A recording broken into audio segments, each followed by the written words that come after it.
Good morning, friends. Today I'm going to tell you a story called Life with Karen. Karen is spelled Care''N. Why Karen has that name? Because she cares more about others and what they're doing than about herself and what she's doing. So she has no control over herself, so she's going to care about everyone else. Now I'm going to tell you the story why Karen is that way and the detriment to their other family members, pardon me, excuse me, and other people in their lives. So Karen, it's a fictional story, and this is really about people that we interact with every single day. People who are in our lives every day and people who we interact with in a special way, honestly. They're all really nice, really kind people, but they carry around this sad armor a lot because they've been traumatized. See, when Karen was a little girl, she was molested, and like any decent human being, it tortured her and really just made her just hate life. That's how I think anybody would react like that. Especially if you grew up in the older days when no one really talked about mental health or getting counseling or talking through things to take the power away from the bad things and give you, or Karen here, Karen the power to be more powerful for Karen.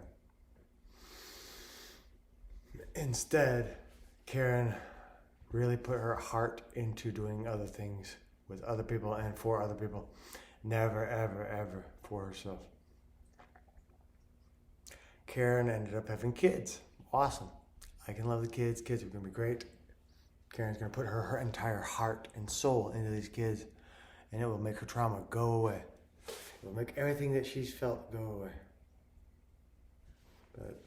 But that doesn't work like that at all. We actually have to go through again and again and again the trauma. We have to be re-traumatized over and over and over in order to actually build some momentum in the positive world where the trauma is just a story and we realize how strong we are, how strong as human beings we're just mighty, mighty people.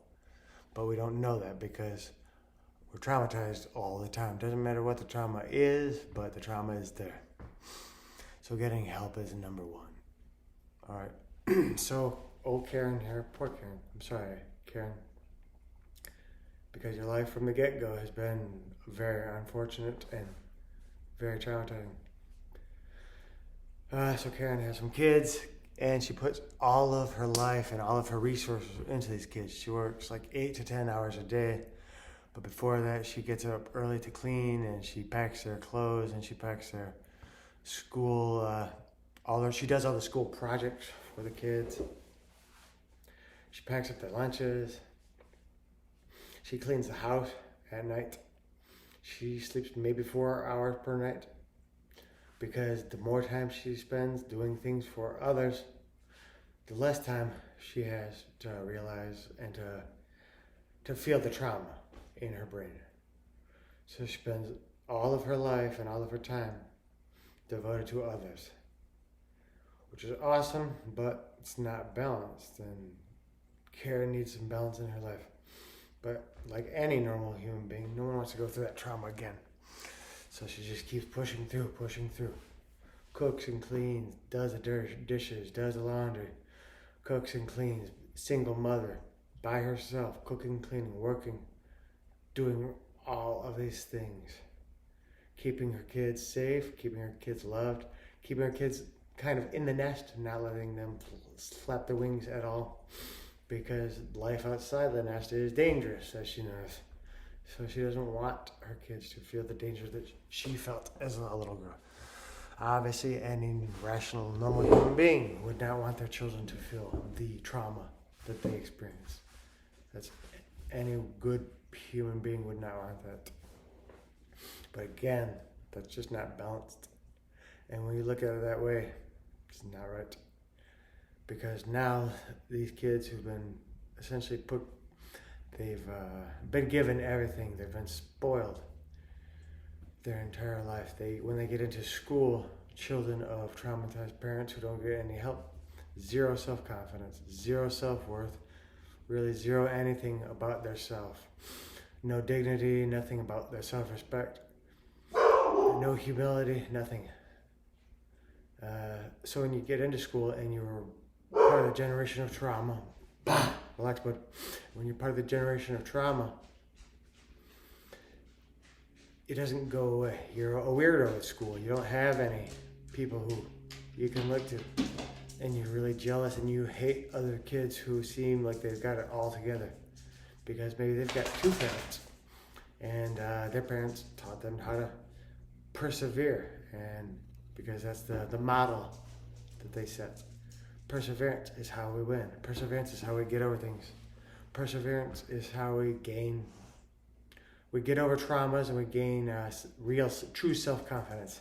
Not this silly stuff where you're really smart and but you don't understand things, real things in the world. You don't understand how the actual world works yet, but you think you do. Because your parent who doesn't want you to be traumatized tells you all these good things, all these butterflies and rainbows. Everything's good, yeah, everyone's happy. The world is not chaotic. The world is not unfair. The world is not difficult. Yes, the world is very difficult. The world is very unfair. But once you get through those, you realize, oh man, there's nothing but beauty out there. But anyway, Karen still stays with what she knows because she was probably taught this from her parents. So it's another generational trauma thing. Trauma, reacting the way trauma happened.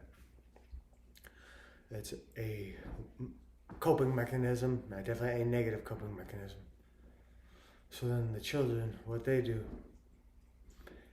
is they're really close with these parents. Really, and they feel the trauma again over and over and over.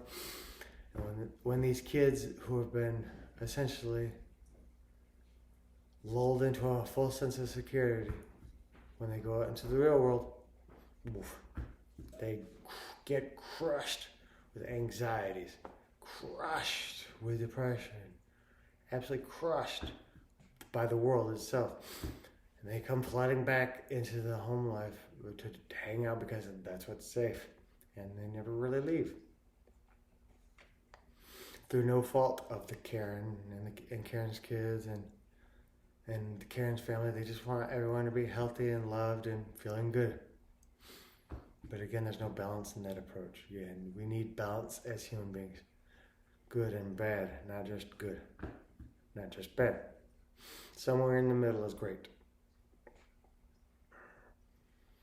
Probably the best thing in the world is that balanced approach.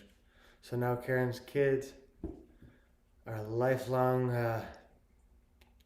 but they need somebody above them to tell them what to do. You need to go do this. You need to go do that. You need to think this way. You need to act this way. Because if you don't think or act exactly like they do, ooh, look out. It's going to be a bad night. So when you try to spread your wings and fly, they always shoot you down, the old Karens, because they don't want you to leave the nest. They don't want to leave that comfort zone.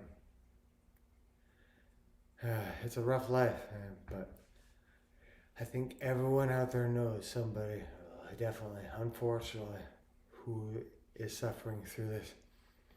And I really hope and pray and just everything that is good in this world, people take this seriously, because it's not a joke at all. It's ruining people's lives over and over and over, not getting help. Please, please, please get help. Please get help, because you are worth it. Your children are worth it. Your family is worth it. Thank you very much and have a beautiful day.